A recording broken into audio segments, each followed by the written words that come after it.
আমরা পিসিওএস এরটা বুঝতে পেরেছি। এখন ফাইব্রয়েড কি এবং কেন হয়, সমাধান কি, এই জিনিসগুলো সম্পর্কেও আমি বেশ অনেকগুলো কোয়ারিজ পেয়েছি। যদি স্যার এই ব্যাপারগুলো সম্পর্কে বলতেন। লিভারে যখন ফ্যাট জমা হয় বা লিভারে কোন ধরনের ব্যাকটেরিয়া বা অ্যাবস্টেন বার ভাইরাস বলে এইগুলো ভাইরাস ইনফেকশন হয়, এগুলো টেস্টে আসে না। আবার লিভার যে এনজাইম যদি বেরিয়ে আসে স্কিন ভেদ করে, তখনও যদি কর্টিজল তৈরি হয়, আমাদের মেয়েদের যে যে প্রজেস্টেরন তৈরির যে প্রসেসটা ওটা ব্যাহত হয়।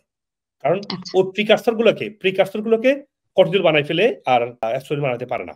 অনেক মেয়েদের আবার লিবিডো ইস্যু আছে। লিবিডো সম্পর্কে জানা না, অথচ আমাদের সমাজ রক্ষণশীল সমাজ বা আমাদের মেয়েরা লাজুক, এটা প্রকাশ করতে পারে না যে তাদের সেক্সুয়াল ডিজায়ারটা তৈরি হয় না।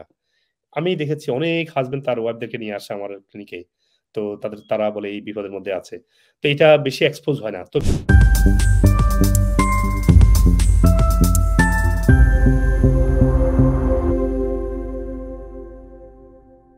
আসসালামু আলাইকুম ওয়া রাহমাতুল্লাহি ওয়া বারাকাতুহু। স্যার, আমাদের আরো কিছু প্রশ্ন ছিল। আমরা আজকে কয়েকদিন ধরে লাইভের যে স্টোরি দেওয়ার পর থেকে পাচ্ছিলাম।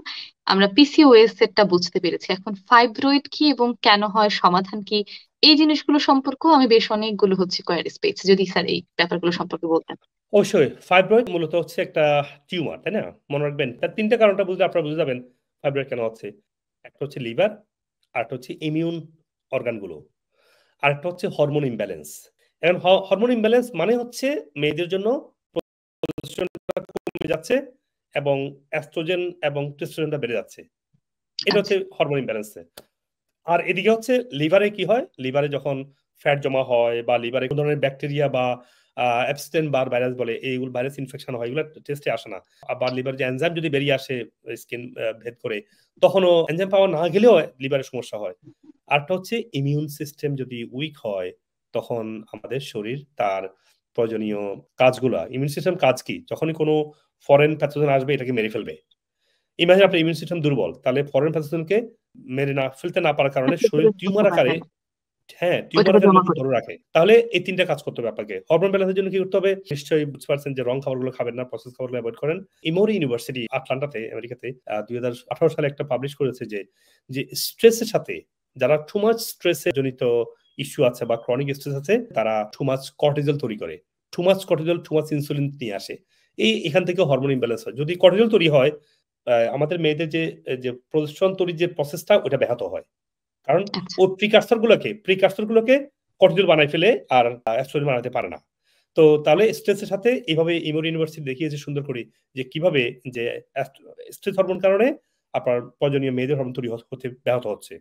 তাহলে এটা একটা কতজন? ব্যাপার আমাদেরকে বুঝতে হবে যে আমরা স্ট্রেস থেকে দূরে থাকবো, আমরা টু মাচ কার্বোহাইড্রেট নিব না। আর ইমিউন সিস্টেম ভালো করার জন্য কি করতে হবে? কোন ধরনের স্টার্চ যত কম খাওয়া। স্টার্চের মধ্যে স্টার্চ হচ্ছে মেইনলি আলু, সুগার তো আছে, কর্ন স্টার্চ আছে, ভাতটাও কার্বোহাইড্রেট হাই, সুগার মানে যেগুলা গ্লাইসেমিক ইনডেক্সে হাই ওগুলো কম খাওয়া।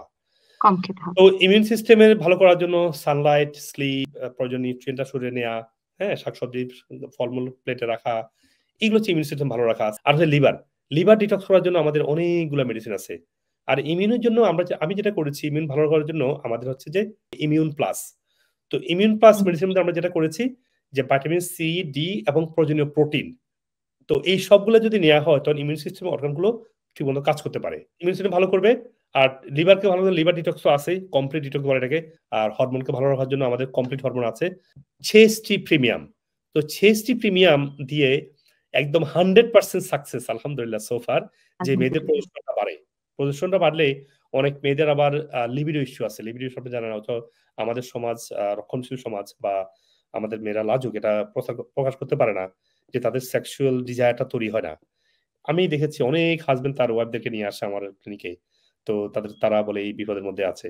তো এটা বেশি এক্সপোজ হয় না। তো মেয়েদের ক্ষেত্রে এই চেস্টি প্রিমিয়ামটা, এটা মেয়েদের যে আম মানে লিবিডো ইস্যু বা যৌন চাহিদাটা তৈরি হয়, কারণ প্রজেস্টেরনটা বাড়ে। তখন আবার ফাইব্রয়েড গুলো আলহামদুলিল্লাহ আস্তে আস্তে মেল্ট হয়ে যায়। ফাইব্রয়েড থেকে র্যাপচার হতে পারে। ফাইব্রয়েড র্যাপচার হলে এখানে সার্জারি করতে হতে পারে। ফাইব্রয়েডের কারণে আপনার সন্তান ধারণ যেটা কনসিভ করার সম্ভাবনা অনেক কমে যায়। তো আপনার কমে। খেয়াল রাখবেন এটা যেন আপনাদের ফাইব্রয়েড যদি হয়, এটা আস্তে আস্তে যায়। সিস যেমন উইথিন এ ক্লিক, উইথিন ১ মাসে চলে যায়। কিন্তু ফাইব্রয়েডটা খুবই স্লোলি। টিউমার তো ধীরে ধীরে। হয়ে যাবে। ওর যে না গেলে অনেক সময় এটা বড় থেকে ছোট হয়ে যায়, ছোট হয়ে যায়।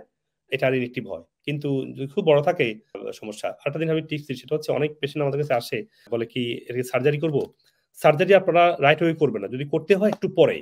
যখন আপনার হরমোনটা ব্যালেন্স হবে, আপনার লিভার ঠিক হবে, আপনার ইমিউন সিস্টেম ভালো হবে। তখন সার্জারিটা করলে এটা সাস্টেইনেবল হবে, এটা স্কার তৈরি হবে না। আর যদি ফ্রেশ সার্জারি করেন অনেকগুলো তখন ফাইব্রয়েড আর তৈরি হয়। আরো ফাইব্রয়েড তৈরি হবে, আরো ফাইব্রয়েড তৈরি হবে। কিন্তু আপনার ফাইব্রয়েড হওয়ার যে মূল কারণটাকে চিকিৎসা করেন নাই। আপনি শুধু ফাইব্রয়েডটাকে চিন্তা করছেন। হ্যাঁ? আপনি শুধু ঘরে লিক হচ্ছে, পানিটাকে মুছছেন। পানি মুছা না, আপনার লিকটা কেন হচ্ছে আপনার ওখান থেকে ঠিক করতে হবে।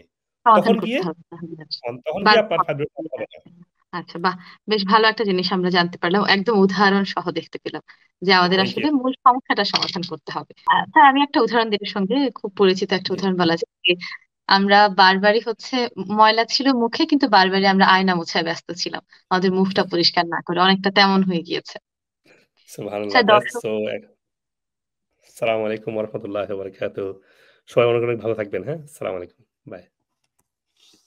আপনি যদি আমার ভিডিওগুলো লাইক করে থাকেন, সবার সাথে শেয়ার করবেন এবং কমেন্ট সেকশনে আপনার প্রশ্ন এবং শারীরিক সমস্যাগুলো লিখবেন। আমি যত দ্রুত সম্ভব উত্তর দেওয়ার চেষ্টা করবো ইনশাআল্লাহ। আর যদি আপনার ডক্টর কনসালটেশন প্রয়োজন হয়, আমাদের নিউ ইয়র্ক, লন্ডন, বাংলাদেশ সহ যেকোনো ব্রাঞ্চে আসতে পারেন। আপনি আপনার শারীরিক সমস্যার রুট কজ থেকে সুস্থ হওয়ার জন্য আমাদের ন্যাচারাল মেডিসিন এবং রিজেনারেটিভ ওজন এবং আকুপাংশার সহ অন্য থেরাপিগুলো নেবেন। আর আপনি পৃথিবীর যেকোনো প্রান্ত থেকেই ভার্চুয়ালি অনলাইনের মাধ্যমে ডাক্তারের সাথে শিডিউল করে ডাক্তার দেখাতে পারবেন। আপনি যদি আমেরিকান অথেন্টিক ন্যাচারাল মেডিসিনগুলো কিনতে চান, আপনি টিকটক অথবা অন্যান্য সোশ্যাল মিডিয়া থেকে কিনতে পারবেন এবং আমাদের ক্লিনিকগুলো থেকে কিনতে পারবেন।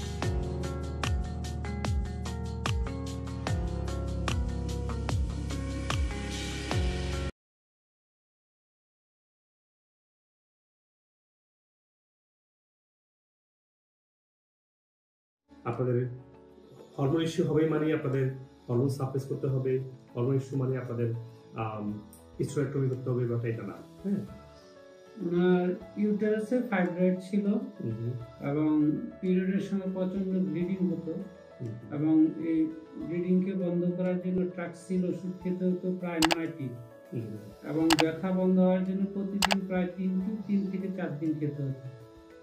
বর্তমানে 1 থেকে 2টি ট্যাবলেট খেলেই ব্যথাটা নিয়ন্ত্রণে থাকে এবং ব্লিডিংও বন্ধ হওয়ার জন্য ট্রাক্সিল 1টি বা 2টি নিতে হয়।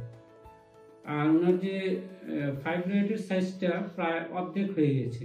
আগে উনি হাঁটতেও পারতো না, এখন প্রতিদিন সকালে প্রায় 3-4 কিলোমিটার হাঁটতে পারে। রিল্যাক্স দিদি। ওনার সিস্ট ইস্যু আছে তো অনেক ব্যথা করতো, এই রুম থেকে ওই রুমে দৌড়াদৌড়ি করতাম, বমি করতাম, মানে অস্থির ভাবে আর কি।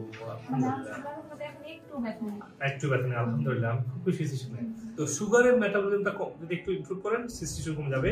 আমার ওভারিতে সিস্ট ছিল, আল্ট্রাসাউন্ড করতে গিয়েও দেখি যে আমার সিস্ট আর শো করছে না। আমি সবাইকে এখানের এই ওয়েতে আসার জন্য আমি আমন্ত্রণ জানাবো যে সুস্থ জীবনযাপন মানুষকে অনেক ভালো রাখতে পারে এবং আমরা চেষ্টা করলে এটা সম্ভব।